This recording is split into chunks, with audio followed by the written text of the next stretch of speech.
All right, our last game. This is your midnight special. Let the midnight special shine a So light shine a on light me. on me. Fresno State and Hawaii, midnight Eastern, 9 a.m. Pacific on the island.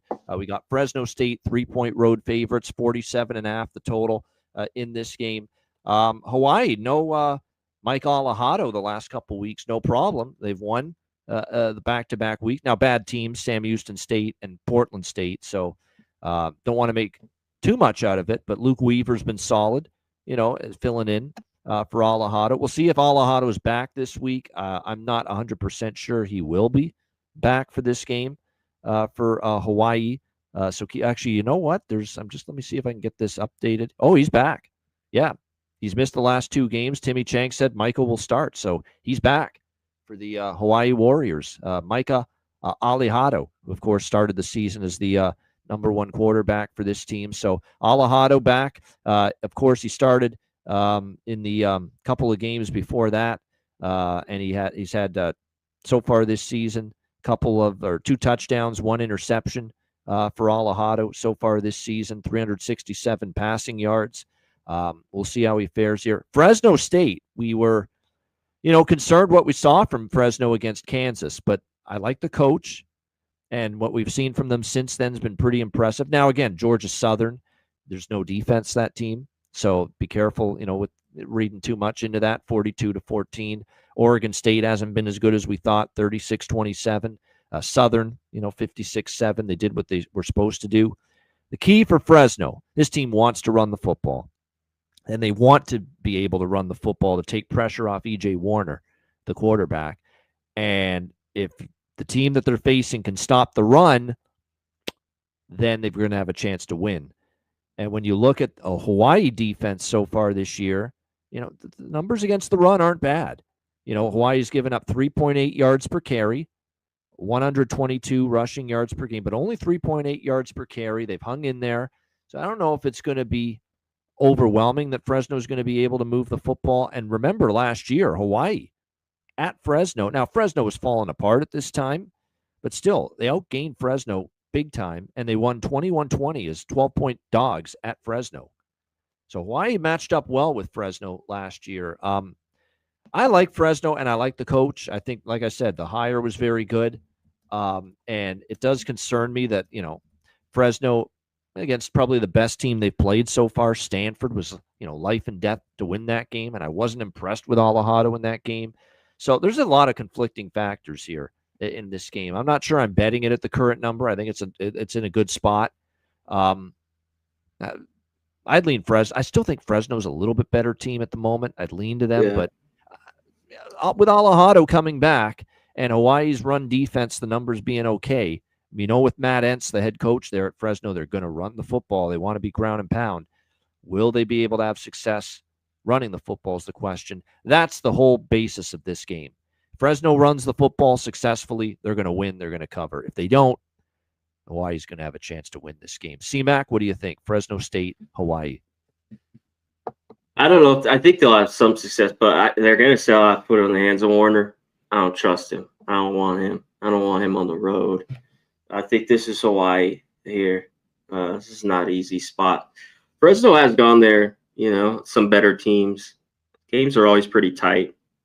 And covered a number like this, but to me, this is Hawaii +3.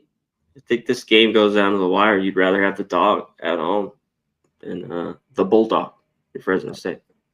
Yep. And remember, they played 2 road games, Fresno. They had the win at Oregon State, but they also got thumped at Kansas the first game of the year, 31. And that was long travel. Fresno to Oregon State, the travel's not that bad. You stay in the same time zone. They went to Kansas, time zone change, and extensive travel. They got whipped in that game, and now they're going to have to make this long travel out to the island now.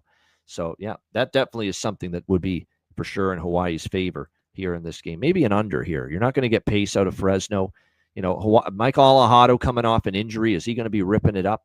And he was, still trying to find his sea legs before the injury. This could be one of those grinder games like last year. Yeah. It might. Yeah. I thought that it was pretty good, though, this total. Yeah. Where is that? Yeah, but it was 41 points last year, 21-20 Hawaii. in the game last year between these two teams. So 47.5, we'll see, but kind of lean under there. All right, great stuff. Shout out to everyone in the chat. Trans-Canada, Nicholas Handy, Nick Alvento, Jeff Matthews, Gualo, Robert Carlson, Chris Warren, Mark Stasiowski. We appreciate you joining us as well. Robert Franklin, Nut Flush Allen. Good to see him. Gorky. Appreciate every Flow Jams. Kong's Clips. Robert Franklin. Kong's Clips. Super OU. Nicholas Handy. Timothy Haight. Kelly Vincenzo. Daryl Turner. Lee Walker.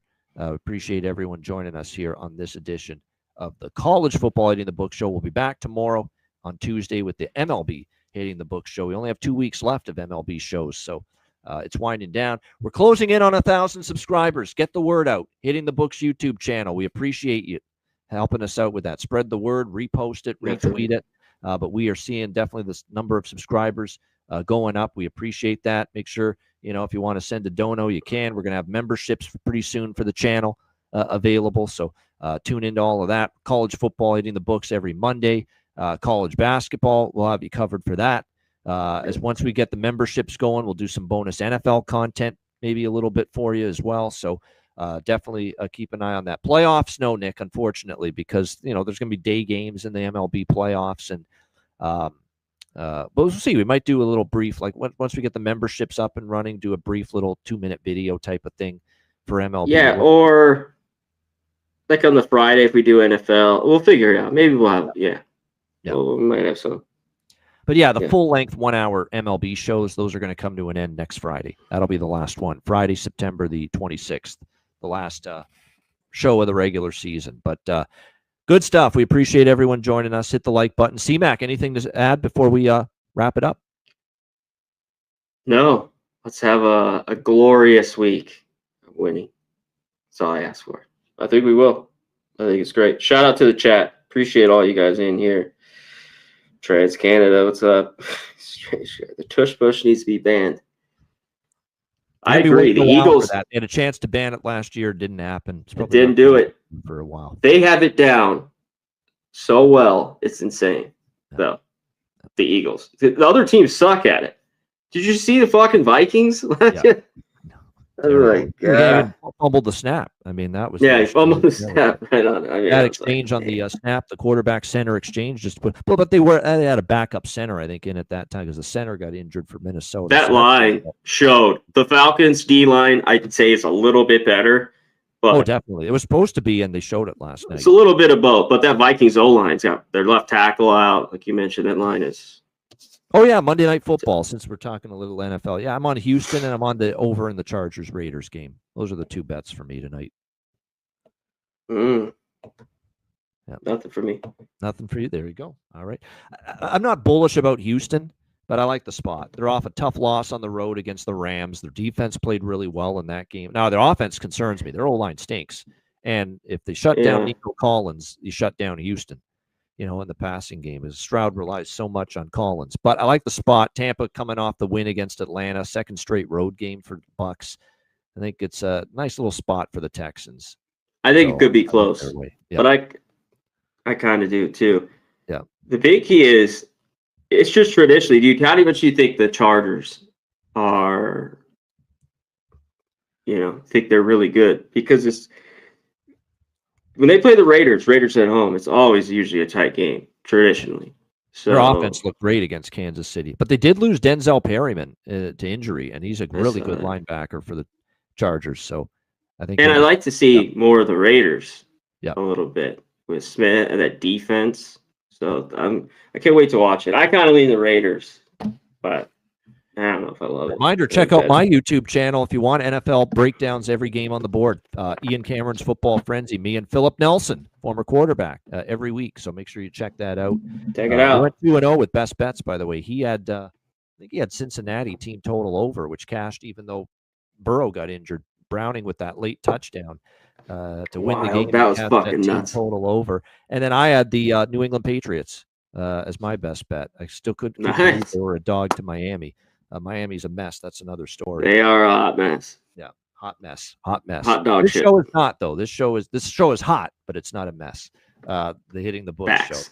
We appreciate it. Shout out to everybody. Thanks for tuning in. For Connor Mack, I'm Ian Cameron. Enjoy college football week 4 and good luck. And we will be back next Monday, 1 p.m. Eastern, 10 a.m. Pacific, with another edition of the College Football Hitting the Books show. Until then, class dismissed.